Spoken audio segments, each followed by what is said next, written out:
안녕하십니까. 중대본 제1차장 보건복지부 장관 권덕철입니다. 오미크론의 확산에 따라 확진자 수가 빠르게 증가하고 있습니다. 현재 오미크론 변이는 델타를 대체하여 지배종으로 전환되고 있습니다. 전파력이 높은 특성상 앞으로 상당 기간 확진자 수는 증가할 것으로 예상하고 있습니다. 그러나 작년 말 델타 유행 때와는 유행의 양상이 다르며 방역관리의 목표도 차이가 있습니다. 오미크론은 델타에 비해 2배 이상의 전파력이 크지만 치명률은 5분의 1 수준으로 낮습니다. 델타는 0.8%, 오미크론은 0.16%의 치명률로 분석됩니다. 중증과 사망의 90%를 차지하는 60세 이상의 확진자는 이번 주의 경우 8%대에 불과하며 한때 30%에 육박하던 델타 유행과는 큰 차이가 있습니다. 위중증 환자는 현재 300명대 초반대로 낮은 수준이며 중환자실은 가동률이 10%에 불과합니다. 의료체계의 여력은 안정적입니다. 전파력이 높고 위중도가 높은 오미크론에 대한 위중도가 낮은 오미크론에 대한 방역 전략의 주요한 목표도 달라집니다. 전체적인 유행을 최대한 완만하게 관리하면서 첫째, 중증 환자와 사망 피해를 최소화하고 둘째, 의료체계의 과부하와 붕괴를 방지하고 셋째, 사회 경제적 피해를 최소화하는 것입니다. 특히 한정된 방역, 의료 자원을 고려할 때 총 확진자 수보다는 고위험군의 신속한 진단과 치료에 집중하는 것이 중요합니다. 정부는 오미크론 유행에 대비하여 방역과 의료체계의 전환을 차근차근 진행해 왔습니다.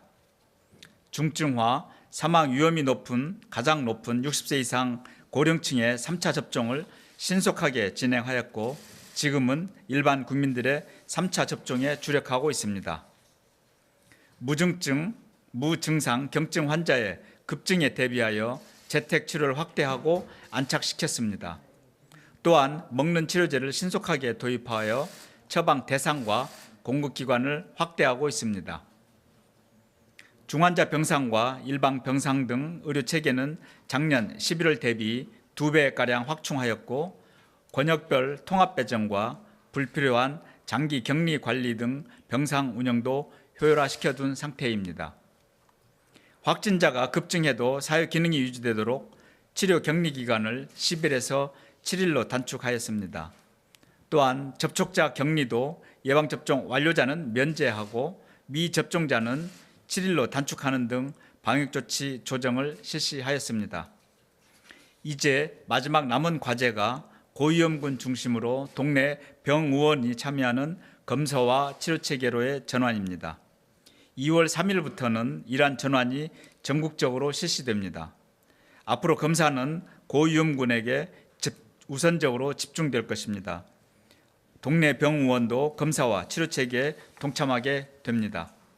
2월 3일부터 보건소 선별진료소와 임시 선별검사소의 PCR 검사는 60세 이상 등 고위험군에 우선 적용됩니다. 이외에 국민들께서는 보건소를 방문하시면 자가검사 키트를 무상으로 제공받아 신속 항원검사를 먼저 실시하셔야 합니다. 검사 결과가 양성인 경우 PCR 검사를 받게 됩니다. 내일부터 2월 2일까지는 종전처럼 PCR 검사를 받으실 수 있으며 보건소 선별진료소에서는 자가검사 키트를 활용한 신속 항원검사도 제공합니다. 발열, 기침 등 증상이 있는 국민들께서는 지정된 동네 병의원에서 코로나 진단과 검사를 받으실 수도 있습니다. 동네 병의원을 방문하시면 기본적인 진찰을 하고 고위험군이 아닌 경우 전문가용 신속 항원검사를 먼저 실시합니다. 결과가 양성이면 PCR 검사까지 실시할 것입니다. 검사비는 무료이며 의원 기준으로 진찰료 5,000원이 부과됩니다. 이들 병의원에서는 진찰과 검사부터 이후 치료까지 가급적 한 기관이 모두를 담당하도록 할 계획입니다. 확진자에 대해 필요시 즉시 먹는 치료제를 처방하고 이후 재택 치료까지 실시하는 것입니다.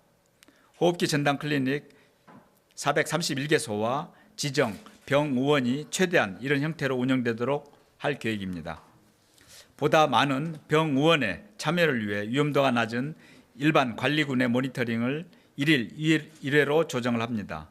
또한 주치 개념으로 24시간 관리가 가능한 만큼 야간에는 자택에서 전화를 대기하는 방식으로 적용할 것입니다. 동네 병의원의 검사 치료체계 전화는 호흡기 전담 클리닉을 기본으로 포함되며 일반 병의원은 어제 1월 27일부터 신청을 받아 설 연휴 이후 시행할 수 있도록 준비할 것입니다. 의사협회 등 의료계와 긴밀하게 협의하고 있으며 최소 1,000개 이상의 병의원이 신속하게 참여하고 이후에도 계속 확대되도록 노력하겠습니다. 이용 가능한 병의원 목록은 건강보험심사평가원, 코로나19 그리고 보건소 등의 홈페이지나 각종 포털 사이트 등을 통해 확인할 수 있습니다. 병의원에서 감염을 방지하기 위해 철저한 사전 예약제와 공간 구분 등 이격거리 확보, KF94 이상 마스크 착용 등도 함께 실시합니다. 대기 공간이 분리되거나 오전, 오후로 나누어 진료를 하는 병의원도 있을 것입니다. 병의원 체계가 원활하고 안전하게 정착되도록 현장의 의견을 귀담아 들으며 시행 과정에서 개선이 필요한 사항은 신속하게 조치하도록 하겠습니다. 이외에도 무증상 경증 확진자 급증에 대비하여 재택치료관리의료기관에서 동네 의원이 참여할 수 있도록 의원급 모형을 마련하여 실시합니다. 위험도가 높은 집중관리군은 24시간 체계적인 관리가 가능한 병원 등의 의료기관에서 담당하고 동네 의원들은 위험도가 낮은 일반 관리군 확진자를 주로 담당하게 될 것입니다. 이를 위해 야간에 전화 대기 형태나 동네 의원들 간의 연합 모형, 다른 병원과 연계 모형 등 다양한 형태의 재택치료 모형이 적용됩니다. 정부는 의료계와 협력하여 앞으로도 계속 코로나19에 대한 동네 병의원의 역할을 확대할 것입니다.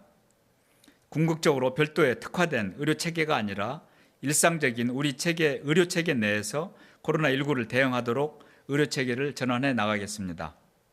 코로나 의료체계에 적극적으로 참여해 주시는 의료인들과 관계자분들께 감사의 말씀을 드리며 앞으로도 많은 참여와 역할을 부탁드리겠습니다. 검사와 진료체계 전환으로 국민들의 불편이 증가하고 초기에는 현장에 혼선이 있을 수 있습니다. 그러나 이는 한정된 자원의 선택과 집중을 통해 고위험군을 신속하게 진단하고 치료하여 중증과 사망 피해를 줄이기 위한 불가피한 전환임을 양해해 주시기 바랍니다. 자가진단 키트의 수급과 유통에 대해서도 식품의약품안전처를 중심으로 관계부처 TF를 구성하였고 철저히 관리할 예정입니다. 현재 국내에서 생산 가능한 자가키트는 하루 750만 개, 전문가용은 850만 개로 하루 PCR 검사 최대치 80만 건의 20배 수준입니다. 이 정도 규모라면 선별진료소와 병의원 등의 검사 수요에 충분한 물량으로 판단하고 있습니다. 오미크론 전환기는 분명히 위기의 순간이기도 하지만 모두가 합심하여 차분하고 슬기롭게 대처한다면 최소한의 피해로 극복할 수 있는 위기입니다. 정부는 모든 총력을 다해 방역과 의료체계 전환을 차질 없이 진행하고 국민들의 일상 회복이 다시 나아갈 수 있도록 최선을 다하겠습니다. 국민 여러분들께서도 예방접종에 참여, 마스크 착용 등 국민 행동수칙을 잘 지켜주시기 바랍니다. 특히 이번 설 연휴 기간 동안 고향 방문과 여행 등 이동을 최대한 자제해 주시기를 다시 한번 부탁드립니다. 감사합니다.